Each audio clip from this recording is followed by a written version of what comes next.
College mate. അവൻ കാനഡയിലായിരുന്നു. അവന്റെ phone വന്നു. ഹലോ രോഹിത്തെ, സുഖമാണോടാ?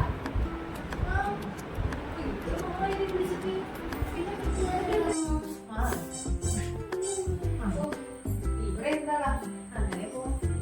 ശരി, എന്തായാലും നമുക്ക് കാണാം കേട്ടോ. പ്രീമിയെ കാണാമേ. വരുമല്ലോ നീ? ആ ശരിടാ. അപ്പൊ എല്ലാം പറഞ്ഞോളെ. ഓക്കെ ഓക്കെടാ, ബൈ.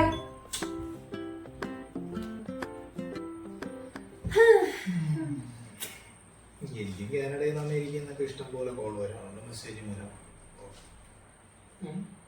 ഓക്കെ, എനിക്കെന്താ? നിനക്കൊന്നുമില്ല, എന്നാലും നീ അറിയാൻ പറഞ്ഞതേ ഉള്ളൂ. മിത എന്നൊക്കെ എന്റെ ഫ്രണ്ടിന്റെ പേര്. മിതയോ? അറിയാത്ത മിത? ഞാൻ അറിയാത്തൊരു മിത. നോക്കട്ടെ. മെറ്റായേ. അയ്യോ.